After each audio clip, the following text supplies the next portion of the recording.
Anastasia, I can't tell you what a treat it is to sit down with you. No. I invited you onto the podcast as an act of total selfishness because I'm a huge fan of yours. And to be able to sit with you with your magical Stradivarius cello is such a treat. Thank you so much for joining me. Thank you so much for your invitation. What a treat for me. I'm a huge classical music fan. I grew up listening to it. I have friends who are musicians, and one of the things that's confounded classical music more than I think most of the other arts is how to keep it alive and keep it fresh for young people. You know, one of the big challenges that, some of the big orchestras have is their subscribers are just dying. Yeah, but on other side, imagine you are turning 65 or 70 or 60, your kids are already grown up. Where would you go? Rock concert? Maybe classical concert. Yes. It's the place where you would spend your evening. No? But this is something that I think that you are doing that's actually very important, which is how I discovered you. I discovered you in a very modern way on the Instagram. And you were playing the third movement of Vivaldi's A minor cello concerto. I think that's the one, right? The A minor. And you did it differently than it's usually done. You were banging on your cello and you were giving it a youth and a vitality that is uncommon, right? You don't bang on your cello when you play it. That's not normal. And I posted it. I reposted your clip, and the number of people who fell in love with it. And then your album came out, and I sent that piece to a lot of friends. And the number of people who aren't into classical music who fell in love with that piece, I think is a gateway drug. And so I think I don't know if you even realize this, if this was your intention, but you're opening up classical music to people to appreciate that it can be fun, that it's not always serious. Because classical music is fun, yes, just as any other music, yeah. It's just how to find the approach. I think, in a way, in classical music there is everything what you find in the pop music. There is beautiful melodies, haunting harmonies. The whole content is there. It's just the form. Sometimes symphony is 40 minutes, concerto, and there's a lot of certain frames and rules that sometimes make difficult to new public to access it. And So I want to talk more, but I think for people who don't know what we're talking about, can you play that movement and have as much fun as you want to have? Yeah, I can.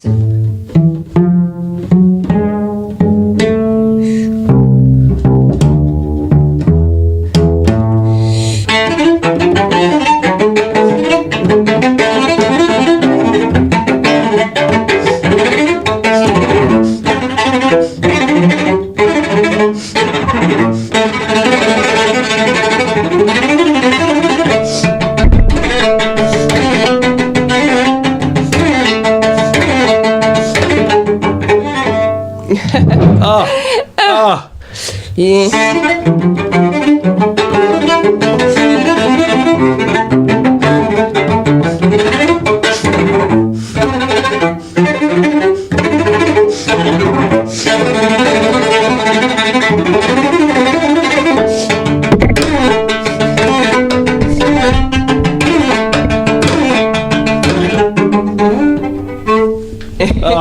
It's such magic. I have to believe that in Vivaldi's time, that was rock and roll. Yeah. Well, we don't know how it will be, how it was, but the energy of the music, the pulsation, these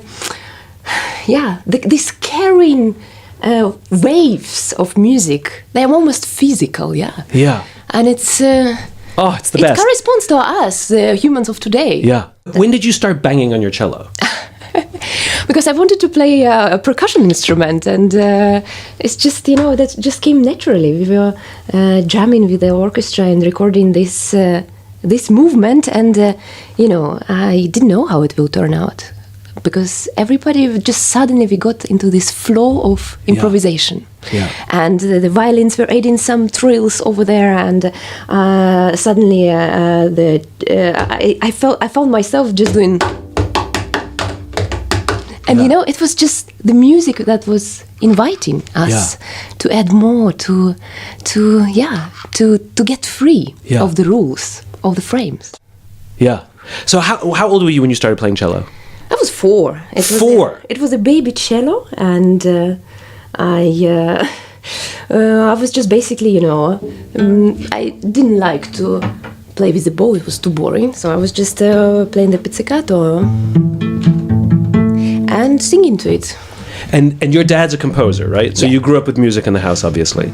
And did you want to play an instrument, or did they sort of highly encourage you as a 4-year-old to play one? Well, it was just fun of making music. So you enjoyed it? I enjoyed to sing, to dance, to play a little bit of cello. I didn't practice. What it means that repeating the piece. And then when did you start, how old were you when you started actually realizing that you were good and that you were actually taking it seriously? Maybe at the age of 9 or 10. Okay, so still pretty young. Yeah, I think the pieces just got more complicated. So I realized to feeling good on stage, I maybe need to start to practice. First of all, just maybe before the concert, just a little bit. Then maybe one day before, 2 days before. Yeah. Wait, say that again. You only practiced 2 days before the concert? Yeah, I realized that to be good, I have to maybe start a little bit in advance. Oh, yeah, 2 days, a little bit, sure, yeah. So I mean, I think that is fair to say, and I think this has been said of you, that you are a prodigy, or you were a prodigy, because to have that kind of talent that you practice 2 days before the concert and still pull it off at the age of 10. At the age of 10, I think there's an inherent raw talent in there that is exciting and rare. I think it's a lot of environment and this support of parents, of course, what the others see in you as a child, and then you, of course, focus on this, and you see that you can be different. You can get more love also with playing cello. Yeah, all little humans are, of course, seeking for the love and attention, and cello was also my tool of getting this be different, and I had fun. It was not hard work for me. So you grew up. You're from Russia. Yeah. You live now in Germany. Yeah, about 12 years. 12 years in Germany. And you live a life as a solo musician, a soloist, which means that you perform as a guest usually. You're not in an orchestra. You don't have a regular day job in an orchestra. It's what I know of that life, it's a hard life. You're on the road a lot, right? Because you play by invitation. Yeah. And so the invitations come from all over the place. And then you'll play for 3 or 4 days? You probably go a little earlier to rehearse? Yeah, there is one day of rehearsal, and usually next day there is a concert. Well, of course, because I remember you don't need more than a day or two before.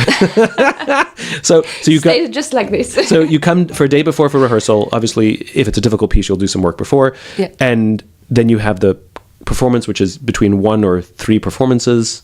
Something like this, yeah. And then you leave. Yeah. That's a very short encounter. You have to find the chemistry between 80 musicians in the orchestra and the conductor. You have to find the way of approaching this piece, because of course everyone studied this at home. Yeah. And then we meet, we have the scores, and there is a conductor, and we have to find this common language. But it's the lifestyle that I'm interested in, because the only other profession that has that lifestyle are comedians, where it's just your career requires you to just be on the road all the time. How does that affect you? How does that affect your energy, your social life, your ability to maintain friendships, relationships? Just like the desire to play music is and the lifestyle that is required to play music, to perform at least. They don't seem in simpatico. One is about being present, and the other one is being on the road. It's in airports and trains. Just tell me a little bit about sort of the life that you live. I don't think people appreciate how difficult it is to be a soloist in classical music. Yeah, probably when you're doing this every day, you're not very much looking at this from a side. And I think the everyday challenge is, for me, is this preparation to the concert. I want to be in my best at the concert moment. When I come to the public, I want to feel my strengths. I want to feel the desire of being open and sharing the music. But sometimes I just wake up and I feel introvert. Yeah. And I just don't feel like leaving my bed. Yeah. And this is all these ways of also psychologically preparing myself for the concert, because every time it's never the same. And I have of course my doubts and some weaknesses that I know I have, but in the moment of the concert, when I perform for the public, I have to feel just so open, just feeling the light that is going from my chest. Yeah. And this desire of sharing all these emotions that are in the music. Yeah. And it's like a one way from one concert to another. The preparation that I, there is certain point that I'm approaching, and I feel how I approach with it. How I get anxiety, or how I get my heart beating faster towards the concert. How how I feel today about standing there, vulnerable, open, and desiring for this connection, desiring for this communication with the people. Because often people think that being in a concert it's a passive thing. Not at all. I can exactly tell how people are listening to me. It's like telling a story to someone. You can tell how the other one is listening. If it's maybe every third word or half a year, or is it really intensively somebody goes with you. Yeah. I always desire for this connection, and the people in every place are so different. Yeah. I mean, you're 29, right? Yeah. 29. So you're young in your career. You've got a long career ahead of you, and so you have the energy to do it. And I can relate to what you're talking about. When I started speaking a lot, I can always tell, as you said, I can give the same speech over and over and over again. Like, you can play the same piece over and over again, but it's different every time because it's the audience. And that's true. Actors talk about the audience, How do you do a Broadway show the same thing every day, 8 times a week? And it's the audience and the desire to connect and bring my message and be fully present with the audience. And there was excitement leading up. But then I always remember coming home. It's just like, and I just want to stay home. And I never wanted to leave my house because I was out all the time. That being home was magical. And the last thing I wanted to, but the difference is, I think the last thing I wanted to do was speak when I was at home. The last thing I wanted to do was have, do you play for yourself, by yourself? Sometimes. Less? But less, yeah. Of course, I have certain deadlines, the pieces that I have to, like an athlete, build the strengths, build the muscles for this certain performance. And I have to, of course, catch up. It's a different music, different pieces of music. So I look how I, prepare them over the next months. Yeah, and get them in your fingers. Yeah. Where do you go when you play? It's the one thing that I've always loved about great musicians, which is, and it's one of my favorite things. And I think for people who haven't been to see live classical music, when you see a soloist, there's something about a soloist or a great musician where, and you could say this of rock and roll as well, or pop music, where they get completely lost in their music. When they start playing, they go somewhere. They're not just playing, they're not watching their fingers, they're not watching the bow. I mean, you close your eyes and I lose you while you're with your cello. Do you know where you go, or do you just like what happens when you start playing? I think it's like with other activities in life, it's catching the flow. Yeah. And when you're in this moment of presence, you're just in the now, not in the past or in the future. You're in this precious moment of now, because this is the only way of making music. And I play the music that is written already, but I improvise because I can shape something in so many different ways. Yeah. And like saying one phrase, like with the text, you have Beautiful. so many Yes. things. And for example, the first, especially with music of Bach, it's really eternal, and you can play it in millions of variations. Yeah. For example, the first prelude, which is probably the most famous cello piece. And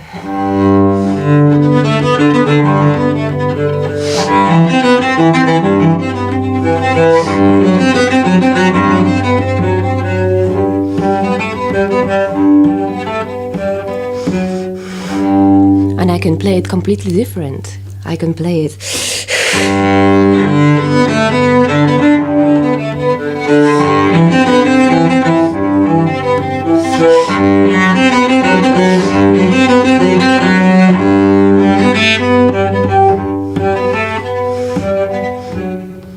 Or some other is shaping it differently, you know. It's that's what is beautiful about the music, about this timeless pieces, that you can always find reflection of your today's feeling, of your life situation in the music that you play, and you connect to your emotional world. And this is also the beauty of music, beauty of listening music, of making music, because you connect to your emotions, and this I think is very necessary thing. Are you better at telling us your emotions when you play cello, or are you good at with your words? Like if you're trying to express anger or frustration or love to someone, are you good with your words, or is it better that you pick up your cello and I can know how you feel? Probably I'm more clear with the cello, because the words are always tricky, you know. You can always hide your intentions with the. So what is a Bach prelude when you're angry?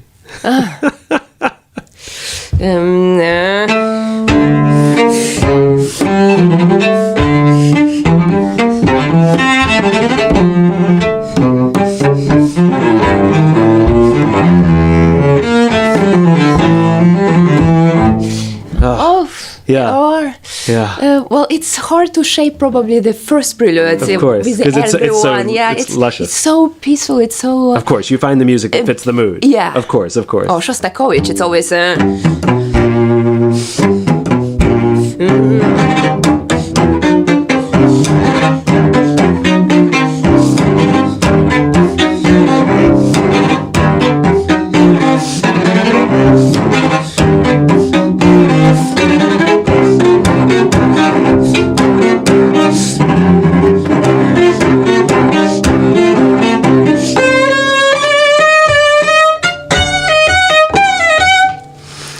Shostakovich is the best release, the energy. But I think what you're capturing here is, you know, it's always been a pet peeve of mine.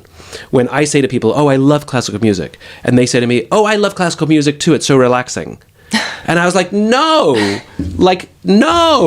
yes, some of it is relaxing, some of it is lovely, but the stuff that I love, I don't like pretty music.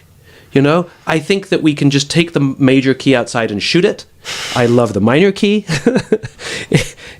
I'm very happy in the minor key. And I talked about this once in a previous episode, but it's much easier when I have a musician. Can you just play, just so that people know what we're talking about, just play a quick phrase that's in the major key. Doesn't matter, just so they understand what major does. Major is happy, it's lovely. So there you go. Major's lovely, happy, and now minor.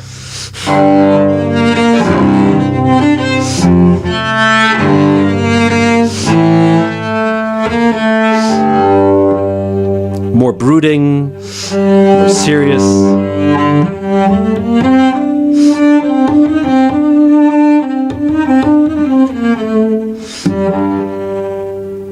And this is why I love the minor key. It's just better. And this is what I think is so magical about classical music, which is it's so broad, and there's so much there.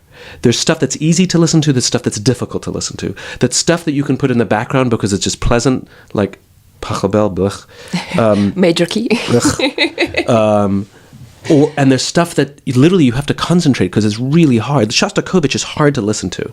If you're just learning classical music for the first time, you don't start with Shostakovich. It's too hard. You start with Mozart. But at some point you get rewarded. And you get to, and I love taking friends to the symphony for the first time. And I always tell them, you don't have to like every piece.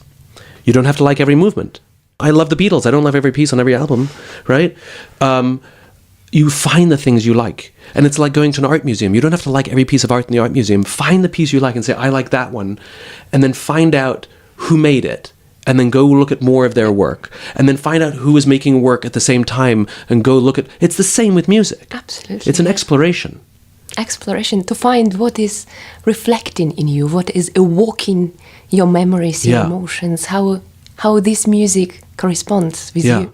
Let's play a little more music. Is that okay? Yeah. I'm going to choose another piece from your album because I love it. It's another short one, the Canto della... I don't even know how to say it. Canto della Buranella? Canto della Rota. Yeah. So this is how old is this piece? It's from the movie Casanova. Oh. So it's new. Yeah. Ah. But since it's for two celli, for I know you have to pick the one. I've made a little version when I sing and accompany. To me, like it was at the very beginning when I was a kid. Wonderful. Pin pinine valentine pane vin. Pin pinine valentine furegin. Le voci capricci di che ieri leggera poté. Le voci capricci di che ieri leggera poté.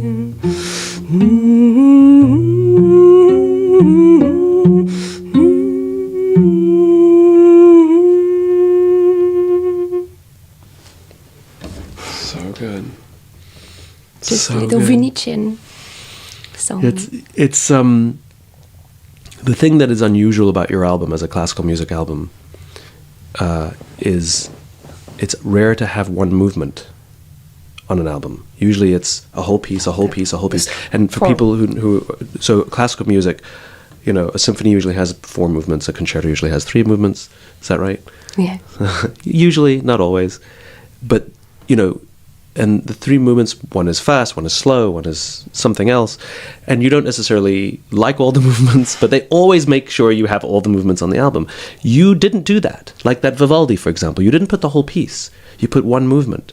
What was your thinking to be so selective and to not push out, this... I just took the best, what I thought was the best. And because in classical music, this is what I was saying about the old mentality. It's sacrilege. It's considered a sin to break a piece. To only play one movement and not the whole piece. But at the times of Beethoven, for example, they had the separate pieces. Or, for example, Chopin, he never performed his piano and cello sonata as entire piece. He chose the second and the third movement as his favorites, and it was, you see it from the programs, there was just movements, separate movements. That. So it's actually the old tradition, which is now seen a bit like what. This is not we play the entire thing. We play the whole piece, but this is why I think you're important. And as I said, I'm going right back to the beginning of our conversation, which is I think you're very, very important for classical music, because I think you're coming at it from a young person's point of view. You're bringing Instagram. I learned about you on Instagram. You're bringing social media. You're changing the pieces to make them suit your mood. You're banging on your cello. You're singing along. People. You're doing things. You're putting one movement on an album because you like that movement better. And I think what you're allowing new audiences to classical music, what you're showing them is you don't have to be a snob. You don't have to like it all. But if the musician herself says, no, I'm putting this one movement on my album because that's the one I like, then why do I have to listen to the whole piece? I can just go listen to the one movement that I like. And I think you're making music accessible. I really think what you're doing is probably bigger than you realize.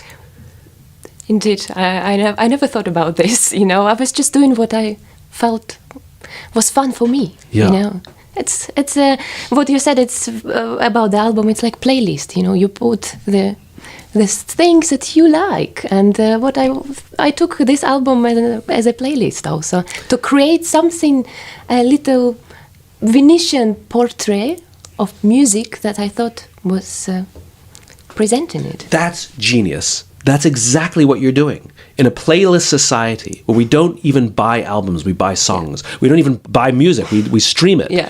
And we make playlists of a piece here, a piece there. We break things up. We mix genres. And we are a playlist society. We're not an album society anymore. And classical music is still stuck in an album mentality. When I go to the symphony, they play the first symphony, then they play the next symphony after the intermission, and I have to listen to 2 albums. But I don't even know if I've ever been to a concert where it's just a movement here and a movement there, unless it's, you know, a Pops concert or something. And I think what you're doing is so important, which is you're modernizing the way we listen to music. And as you said, this is how they used to do it anyway. It's a playlist mentality for a playlist world. Brilliant. We just found a new term. Yes. Let's see, maybe in 5 or 10 years, classical music will change. I want one of the big orchestras, because one of the things that infuriates me about classical music is I want to go see a piece that I love. I mean, whatever, a Beethoven symphony, right? And it's always the second half, because they make me listen to some modern shit, some cacophonous, awful music. And I've had this debate with, and for people who've ever gone to symphony, like literally, it's very common for them to play something ultra modern that's really hard to listen to. It's very cacophonous. It's very difficult music, and you really have to be a musician, I think, to appreciate what's being played. Because as somebody who's not a musician, it's just awful. And I've had this debate with people who are in the music world. Why do they put that on the program? Why do you force me to listen to that? And they say it's very important that these symphonies keep this music alive so that people can be exposed to it. Like every now and then, no problem.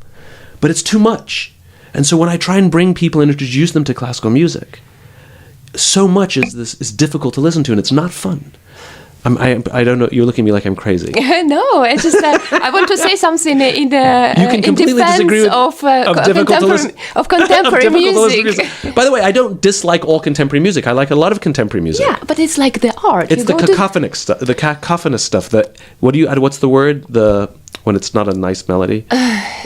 Dissonance. Dissonant music is. And again, now and then, I have no problem with it.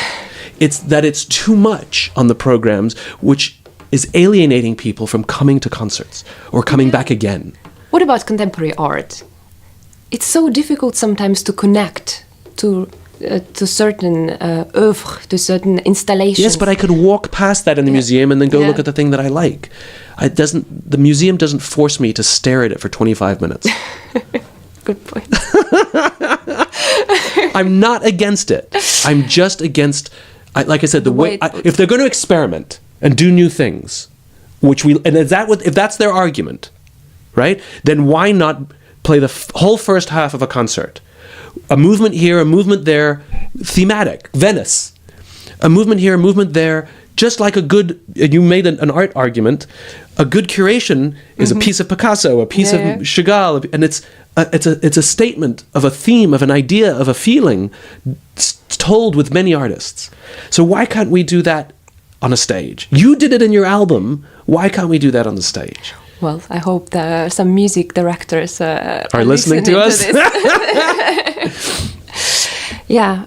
Well, classical music is a bit behind some.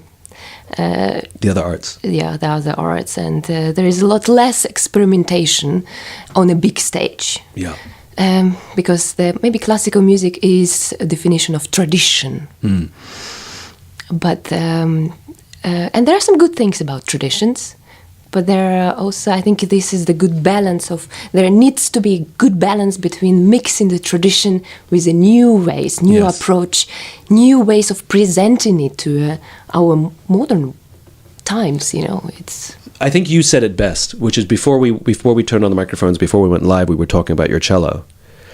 And your cello was, remind me again the year it was built? 1698. So the cello was made in 1698 by Antonio Stradivarius, and it is a beautiful, beautiful cello. And Stradivariuses have great reputations for their sound. They just sound, musicians will tell you, we don't know what it is, they just sound better. And what we were talking about before the microphones went on is that you said that modern instrument making is so good that if you close your eyes, it would be very hard to tell the difference between a modern cello that was made last week and a Strad. But you said something about why you keep playing an old instrument that I thought was magical. Yeah, it's a piece of art, piece of history. Yeah. That is carrying in it so much, and this ability of interact with it every day and to share it with so many people. You said to me you were playing history. And I fell in love with that. I'm playing history. I mean, can you imagine the number of people who have played on this instrument in hundreds of years? And will be playing. And will be playing it on hundreds of years after you. Yeah. Good ones and bad ones.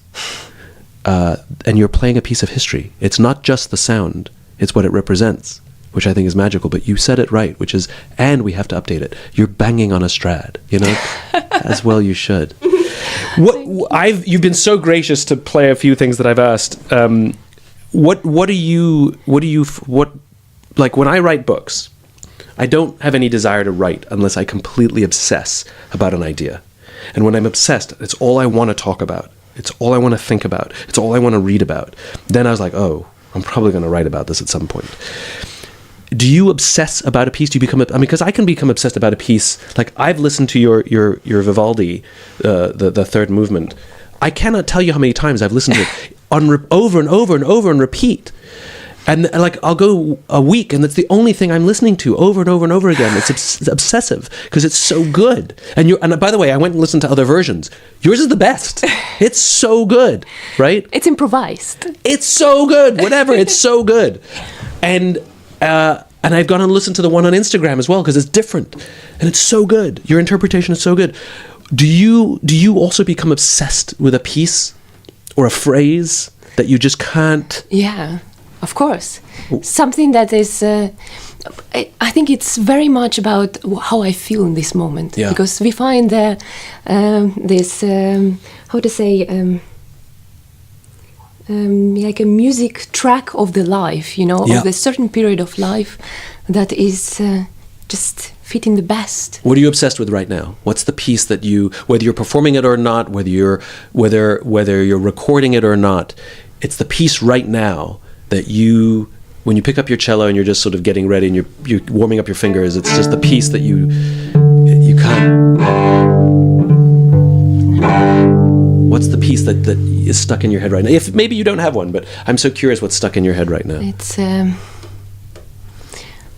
It's also the piece with this bit of singing and by contemporary composer Petris Vasks.